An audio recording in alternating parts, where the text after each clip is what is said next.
Hi everyone, welcome to today's ESOS Data Requirements webinar. My name is Edwina Cramp and I'm the ESOS Product Manager here at IES, and today I've got with me Phil Cully, who's our Support Manager.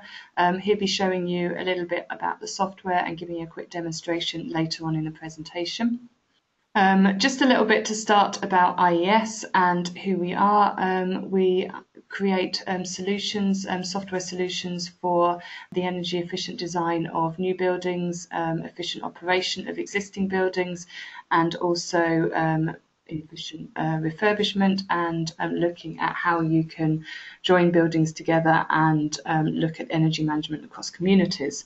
So when we got invited and involved with ESOS Auditor, it seemed like a natural fit for us to look at ESOS compliance and how we help companies with that, and also how we help them implement energy saving opportunities off the back of that. I think to start with, it'd be nice to do a little bit of background on the market and where we are at the moment. Obviously, we know that there's about 10,000 odd companies out there that need to comply with ESOS. And the current figures from Vedantics are that only 15 have currently complied, and that there's only about 300 to 500 registered lead assessors in the UK. So I think the message here really is that you need to get going now. Some assessors have reported that they may not take work after June, and I think the marketplace is going to get very busy. You know, you can start without your lead assessor and starting to collect some of the data in Bredints for the work with themselves.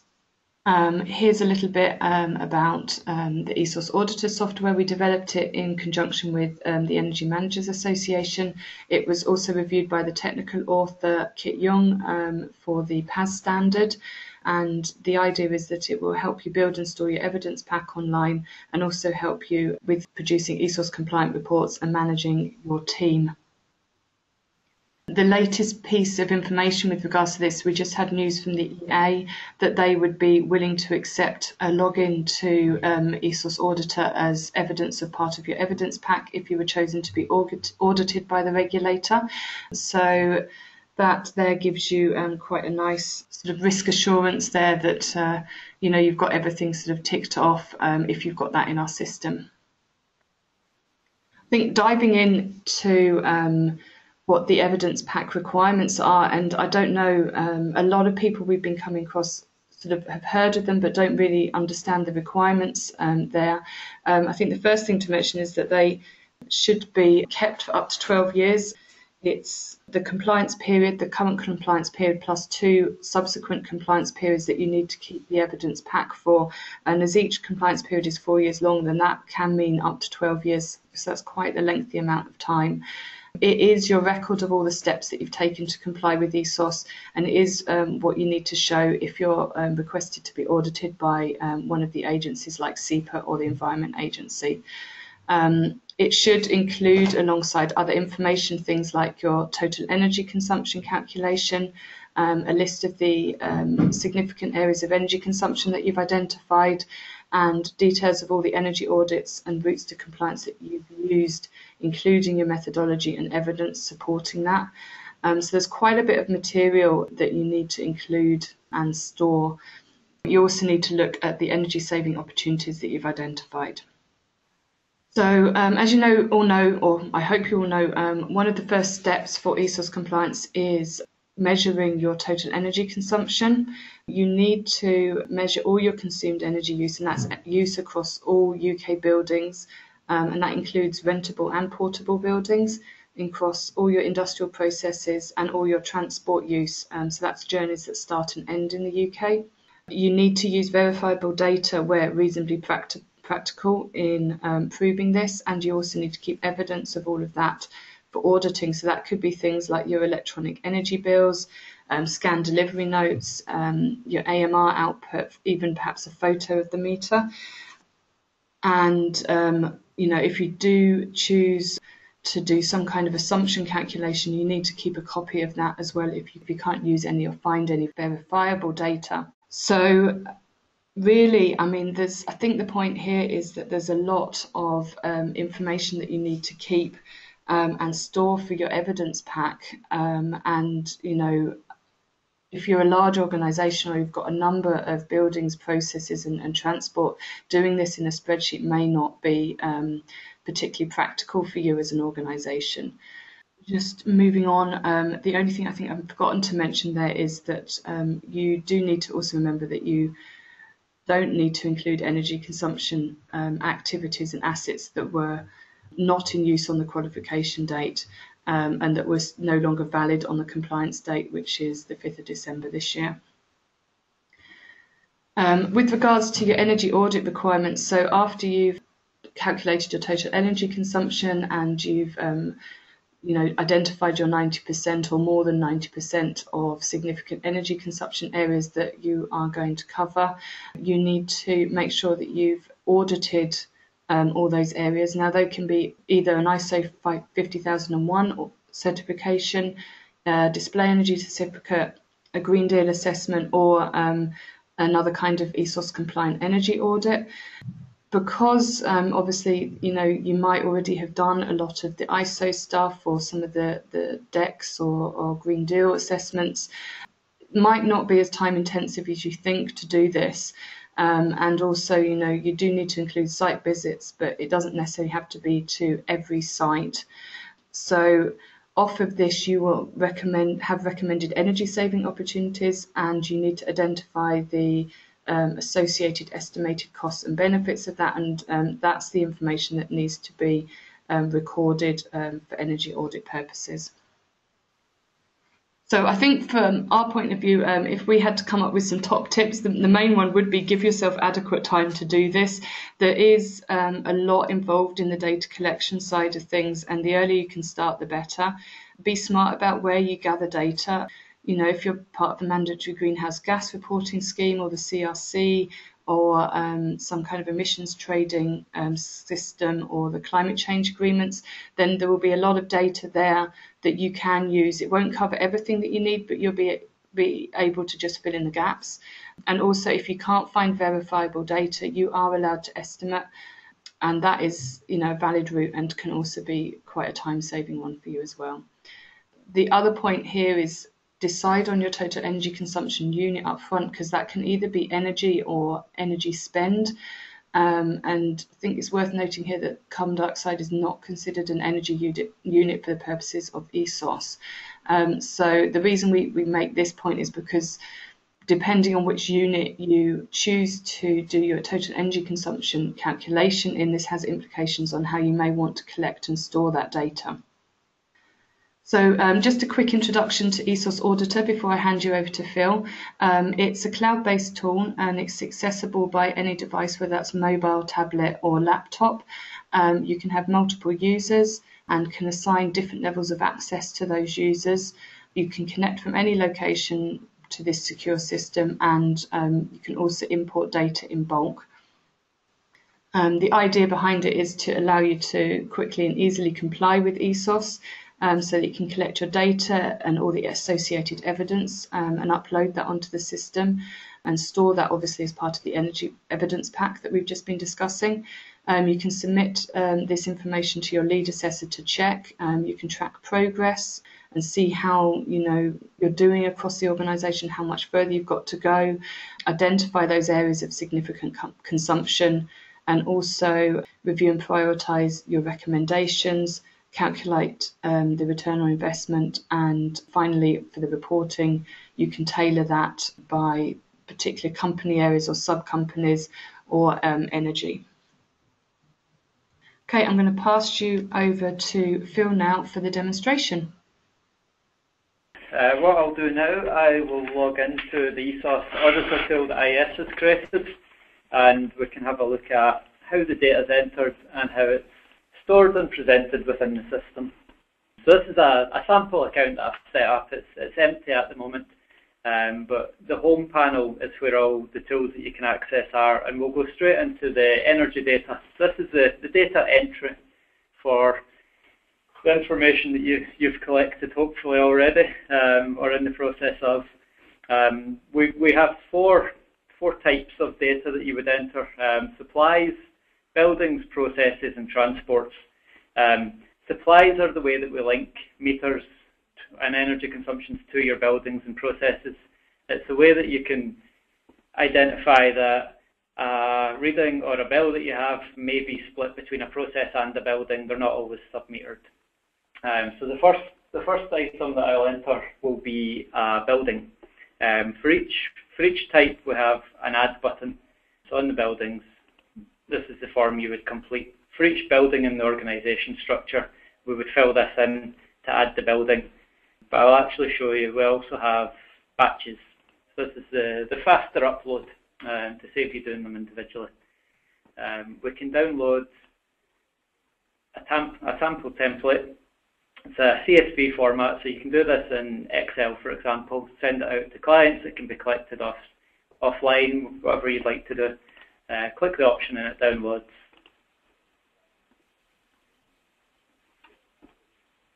And we see the template here. So these are all the same fields that we would have if we were doing a manual individual upload. So it asks for all the same information that has to be provided, so that the tool has an accurate record of each building. I have one that I've completed already, so I'll open that quickly.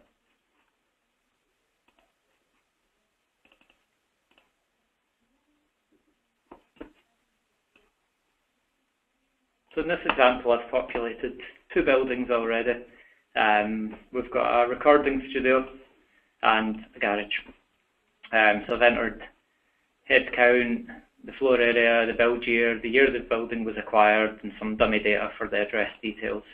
All these details are important. The ESOS tool that we have will store this and track it, and it becomes part of your validation package. So everything is requested up front to be input into the software so that there's no holes further down the line to try and complete. So all we need to do when adding the batch, we would choose the organisation. If it belongs to a sub-company, you can do that at this point. Date format used in your sheet, and then just upload the sheet itself. Okay. We get a confirmation that the records have been entered at this point, and if we check on the buildings, we can now see 2 buildings have been added. There is the ability to add deck information if you have that, so that can be part of your evidence pack, and it can be stored here. So again, it's a manual input. There's no direct link there. Supplies we'd covered were the way that we link your buildings to your energy consumptions. So I'll add a dummy supply here. Fuel, electricity, organisation again. A reference number, area that this covers,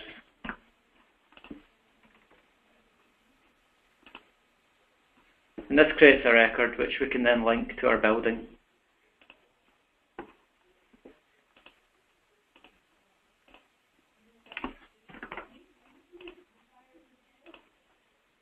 So we can see at this point we're beginning to join up the different bits of information we've entered. And then for here we can add an energy consumption that's associated.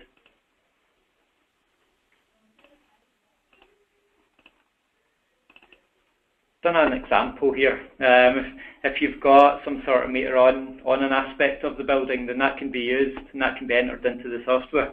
So in this case we've got some readings from a light meter that's recording the energy consumption. So I'll grab that number.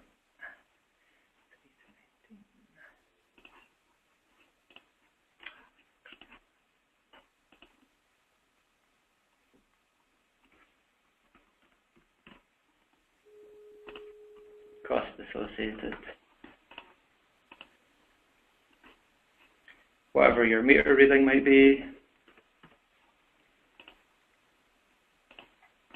We give options here so you can also denote where it came from and how verifiable it is and what date range that covers.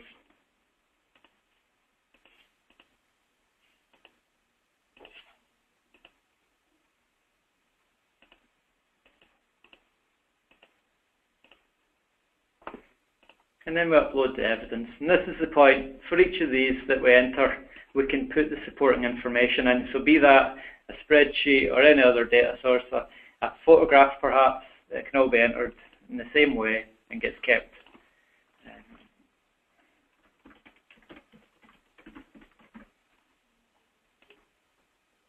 we can add that through. So that is then associated to the building via the supply that we've created. Example.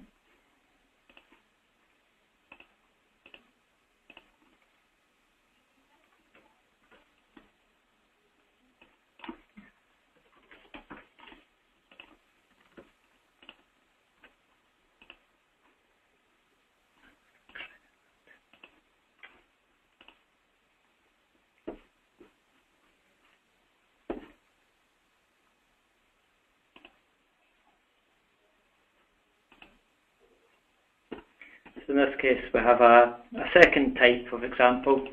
So this is the meter itself in this case.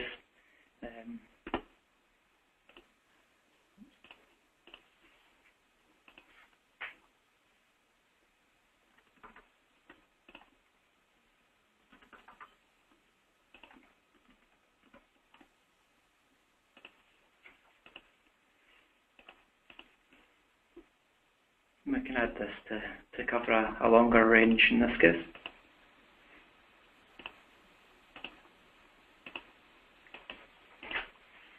So these dates are what are tracked on the system from the reference date that you define. These dates that we're entering are how the ESOS Auditor tool will keep you right and let you know how much of the year you've allocated to the data. And that's where these progress charts begin to show up. So we can see for that reference here, for this building, we've now entered 17% roughly. The final type that we enter is transports, which are separate from the others, but a similar method for inputting. So in this case, we've created an example of some company cars. This is an example from the ESOS guidelines. So it gives you in the appendix some calculations for tracking through energy costs associated to your car fleet.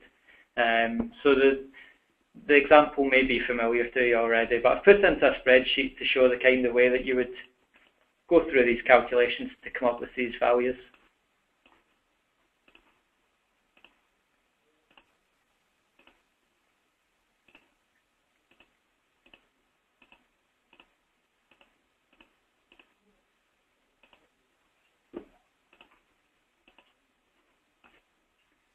Our energy use is in megawatt hours,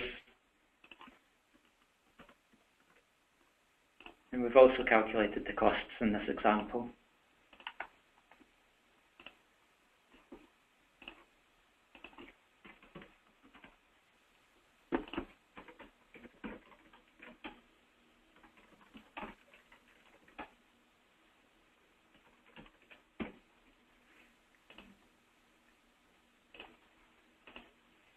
And this one is an estimate.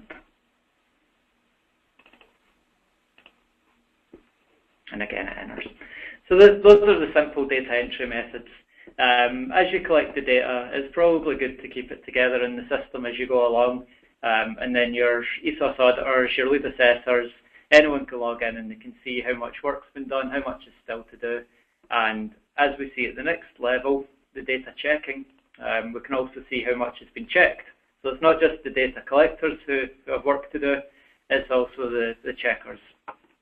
So we can see that we have one new item that we can log in and see this meter, check the evidence for it, and then pass if everything's intact and passes, fail if the data perhaps isn't complete or it doesn't cover the correct reference, pending if there's a decision to be made, and exclude if we don't want it to be part of the ESOS. So that can contribute to the 90%. There's 10% we can exclude. So I'll mark this one as a pass, and we see the system now updates and it tells us, okay, we've checked, this all checks out. Transports are the same. At these levels we can also filter and we can see over certain date ranges as the interest may be. And also within your different companies, you can see the different consumptions that you have.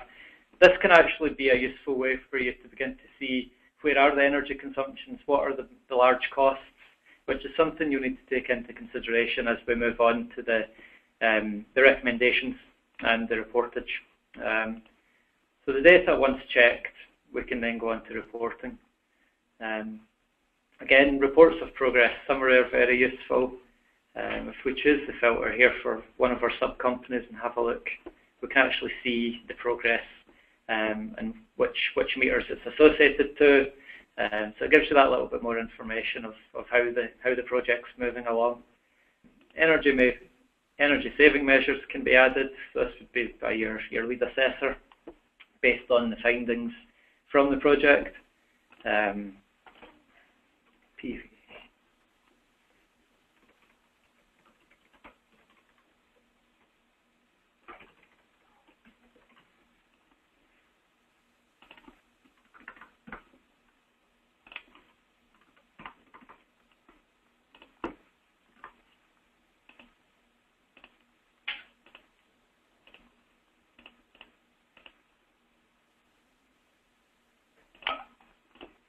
So as the audit progresses, you can enter these details and build up the picture of what savings we have. Same idea for evidence. If we've got calculations or a quote, we can choose to add that here, and we can also choose if we want this to be reported or not. So the tool will track aspects that you don't want to be in the final report if they're nominal or if they're still under review. We add this, and then we can begin to generate our reports.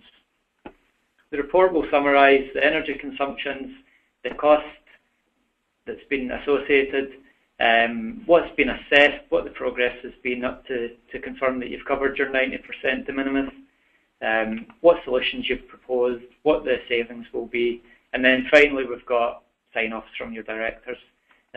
These reports in the tool can be generated at each level. So again, if you've got a company substructure and you want to output for the building manager or for a sub-company, then that can be done using this tool, and the final form would be what you would upload as part of your pack for notification. So this is the tool. You can see it's very easy to use, quite quick, and we've covered each stage that you need to go through to complete this: data collection, checking, and energy saving audits. Okay, thank you, Phil, for that demonstration. I think just to wrap things up here, we're going to just look a little bit at some of the requirements for ESOS and how some of the features for ESOS Auditor help you. With regards to the 12-month compliance period and identifying your total energy consumption, obviously that's a main part of ESOS Auditor. It allows you to collect all that data, verify it, identify gaps, upload that data either individually or in bulk, attach verifiable data evidence, and also it allows you to choose your energy units, whether that's kilowatt hours or energy expenditure. With regards to the significant areas of energy consumption, you can mark the data as included or excluded from the audit and work out your the areas in that respect and check that you've got that 90% or more. For understanding whether you've covered those areas of energy consumption by a relevant energy audit, it allows you to upload evidence of those audits and other alternative routes to compliance into the system, so you can prove that. With the identifying energy saving opportunities, it allows you to bring together all of the opportunities identified by the audits, review them, prioritise them, look at them in terms of ROI and elements like that. Obviously, you need to appoint a lead assessor, and a key part of ESOS Auditor is the team management side of things, the fact that you can coordinate with your lead assessor, your internal team, review and manage the system and see how far you've gone along, track the progress and just keep on top of it to make sure that you're going to hit that compliance date. You need to get one or more board level directors to review the findings of the assessment. So ESOS Auditor automatically produces these assessment finding reports, which you can deliver to your board. You need to make your notification online. So within ESOS Auditor, we detail all the information that you need to do that, so you can just take the information direct and copy it into the compliance portal. You need to build your evidence pack and keep that for 12 years. So obviously ESOS Auditor enables you to do that online, and also we've just had the acceptance from the Environment Agency or other regulators that they will accept a login to ESOS Auditor as evidence that you've kept the core parts of your evidence pack. With the compliance deadline and the non-compliance fines, obviously making sure that your deadlines are met on time and that the data is of adequate quality and that you've ticked it all off, you've done all the ticked all the boxes that you need to for compliance. This will reduce your risk of fine and problems if you're audited. So it really is a safety valve in that sense. Just moving on, just a quick note at the end, we've got a number of partners that we've got relationships with, and we provide discounts to companies that use lead assessors registered through these schemes. So that's ESOS Register, CIBSE, Stroma Certification, and of course the EMA, who this tool was developed in conjunction with. The cost is very, very cost effective. As a basic license, that's one annual license for 2 users. You've got just a charge of $720 per year. We also offer a data storage license for $120 per year, or the ability to download the information if you're looking, towards the future and making sure that that evidence pack is stored as per the requirements of ESOS. So thank you very much. If you have any questions, then please just ask now and we'll do your best to answer them.